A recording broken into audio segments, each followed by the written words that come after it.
গুরুত্বপূর্ণ কথা। আল্লাহ তাআলা বলছেন ফাসবির সাবরান জামিল, মুহাম্মদ সাল্লাল্লাহু আলাইহি সাল্লাম আপনি সুন্দর ধৈর্য ধারণ করুন। তাহলে বোঝা যাচ্ছে যে ধৈর্যেরও সুন্দর আছে, ধৈর্যেরও সুন্দর আছে। আপনার ছেলেকে আমার ছেলে মেরেছে, আপনি খুব গালি দিলেন, তারপরে বলছেন যে যাক মেরেছে মেরেছে ধৈর্য ধারণ করি, এটি কি সুন্দর ধৈর্য হলো? বিএনপি আওয়ামী লীগকে কারণবশত এত বলল আর এত গালি দিল, শেষ পর্যন্ত জেলে ঢুকালো, তারপরে বলছে যাক যা হয়েছে হয়েছে, এখন আর কি করি, ধৈর্য ধারণ করি।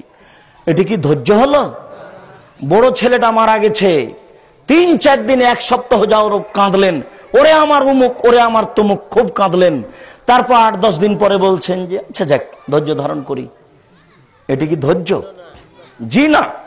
আল্লাহ তাআলা আমাদের নবীকে বলছেন ফাসবির, আপনি ধৈর্য ধারণ করুন, সবরান জামিল, সুন্দর ধৈর্য।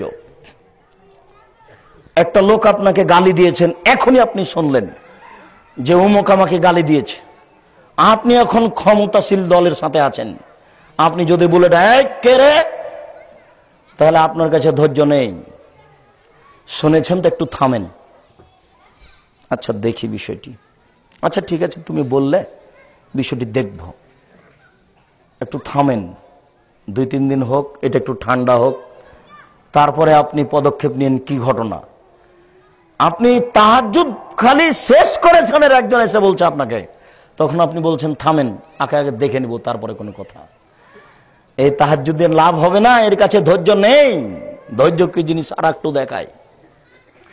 আল্লাহ তাআলা বলছেন ওয়াসবির আলা মা ইয়াকুলুন, ওরা যে আপনাকে গালি দিচ্ছে, মারতে চাচ্ছে, এর উপরে আপনি ধৈর্য ধারণ করুন। ওরা বলছে যে আপনার কোরআন মাজিদ মিথ্যা কথা, মানুষের কাহিনী, আপনি ধৈর্য ধারণ করুন। এই কথা বলার পরে আল্লাহ তাআলা বলছেন আমাদের নবীকে, শুনুন ফাবিমা রাহমাতিম মিনাল্লাহ লিনতা লাহুম, আল্লাহর পক্ষ থেকে আপনার উপরে বড় দয়া যে আপনি নরম স্বভাবের হয়েছেন।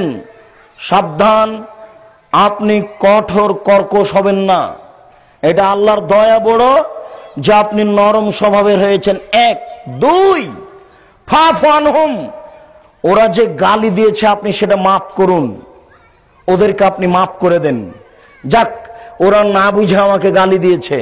3 ওয়াস্তাগফির লাহুম, ওরা যে আপনাকে গালি দিয়ে পাপ করেছে, এই জন্য আপনি আমাকে বলুন আল্লাহ ওরা না বুঝে আমাকে গালি দিয়েছে, ওদের পাপ হয়েছে, দয়া করে তুমি তাদের মাফ করে দাও। এর নাম ধৈর্য। আমি মনে হয় বুঝাতে পারছি না। তাহাজ্জুদ পড়লে জান্নাত হবে, এটা কে বলছে? দিন রাত প্রতিবেশীর সাথে লড়ছেন, জান্নাত হবে মানে? মেয়ে নগ্ন পোশাকে স্কুল কলেজে যাচ্ছে, জান্নাত হবে মানে? হিংসে বিদ্বেষে আপনি জ্বলে আছেন, জান্নাত হবে মানে? প্রথম কথা, আপনি নরম স্বভাবের হয়েছেন। দ্বিতীয় কথা, শত্রুকে মাফ করুন। তৃতীয় কথা, শত্রুর জন্য আমার কাছে ক্ষমা চান। এবার তার নিজস্ব বিবরণ।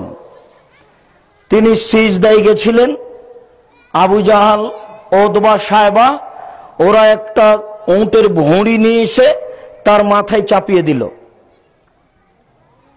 তখন ফাতেমা রাদিয়াল্লাহু তাআলা আনহা এসে ভুঁড়িটা সরিয়ে দিয়ে কিছু গালি দেওয়ার চেষ্টা করলেন।